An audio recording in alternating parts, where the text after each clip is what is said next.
Hi, this is Susan Broder from Speak Languages and Travel the World, your English teacher here to help you improve your English, your fluency on the go. And today I'd like to talk to you about why learning English in books is different from learning English in real life. Yes, let's speak about this problem. When you go to school, you learn a lot of subjects, and when you learn English, you learn from books which try and simulate real life. But some things just don't work out like that in real life. For example, if you want to know about transport, so you'll probably learn that when you go to the station, you ask or you say, I'd like to buy a ticket to, or please can I have a ticket to? And that's perfectly correct. But in reality, when you go to the station, you may not use such a complicated sentence. Now, I'm from London.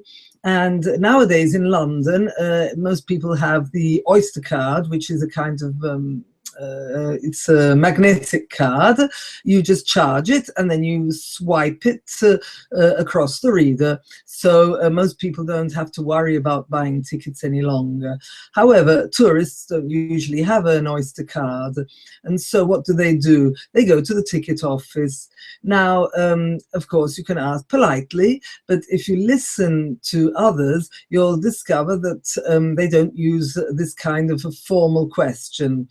Now, something that happened to a friend of mine when I was much younger, a friend of my mother's to be exact, he came to visit us from abroad, and he went to the station and he needed to buy a ticket, so he decided to be very informal and just said with a strong Italian accent, "To Piccadilly Circus." And then before paying, they gave him his tickets, and he looked, he had 2 tickets. Now, he didn't need 2 tickets, he was alone, and he only wanted to get there.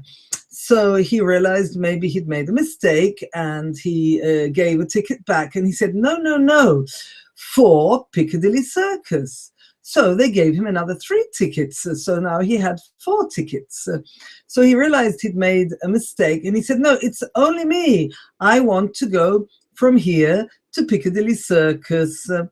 Now, you see, he hadn't used the correct language, neither the long formal sentence nor what was usual. Now, most ticket offices expect a simple single to Piccadilly Circus or single Piccadilly Circus.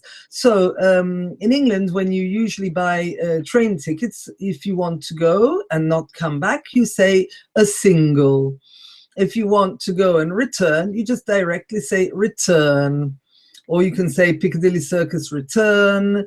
But the fact that this person was using the wrong language made a big difference, because the ticket officer just didn't understand. So one has to be careful, and the best way to learn is not necessarily from books, but to watch a film, for example, a sitcom, in the situation you're interested in. And maybe if you have the possibility to stop it and go back, nowadays you can watch a lot on YouTube, and you can stop the little piece you're interested in and run it back and forth a few times. And so you can hear exactly what people naturally say, and not what is called bookish English. Another example I have is from a very good Russian student of mine. Now, he's had a very, very, how can we say, orthodox teaching. So he went right through all the grammar books, and he knows his grammar really, really well. So when we talk, he sometimes realizes that I use expressions which are not exactly the way he studied them. So we discuss this, and we realize that what he had learned, for example, the subjunctive, which I mean in an example would be, if I were rich, I would travel around the world. I still use it, but nowadays many people don't use the subjunctive anymore. It's quite common to say, if I was rich.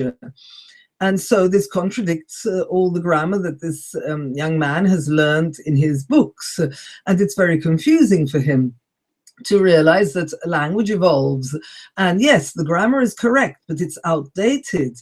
So that's very important to make sure that, yes, you learn your basics on books, but then you confront yourself with real life. And if you can't travel there, which most people can't, try and use films, videos, and there are lots of opportunities on internet for you to be confronted with real life. And that's very important. I had one more example I wanted to talk to you about. Ah, yes, now I remember. So another problem is that right and wrong is all relative. I'm British. And what's right in British English isn't necessarily the same in other languages. And everyone is native. So the Americans, the Australians, the New Zealanders, South Africans, Canadians, they are all native speakers, but the rules are not identical. The vocabulary and the grammatical structures are not identical. Just to give you an example, in British English we say get, got, got. The Americans use the past participle gotten. The Americans don't use the past perfect as much as the British do. So sometimes it's difficult to say what is right or what is wrong. It depends on the context you're living in. That's why learning from books is so difficult. There are also some really strict rules in the books about the 3 types of future, with will, with going to, and with the present continuous, depending on whether it's a plan, whether it's something that you've absolutely programmed, or if it's only something you predict.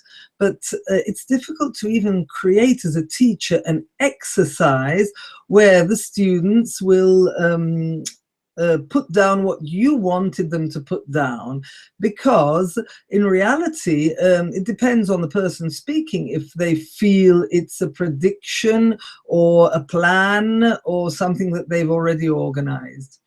So language is something very much alive, and it's not so easy to study it from books. So I recommend you go and use internet, the specific language learning websites, as well as just YouTube, and try and pick up the language from them, because that's real life. That's the way language is spoken. Okay, and I'll leave you now. If you like this, I'll try and get on live again, if possible, tomorrow. And you could click on the link for more information. Also on my fast fluency trainer, which could help you with your fluency. If you click on the link and subscribe, I can send you some information, or you can just take a look at the information that's on the website. Okay? All right, then I look forward to hearing from you soon. Oh, I did forget to ask, if you were watching, to write down which country you're coming from. I don't know if we get around to that, but I would love to know which countries you're listening from. So if you have a moment before I log off, do put down the countries you're coming from. Okay, so then I think I'll try and get back to you tomorrow, and it was nice talking. Bye. Bye.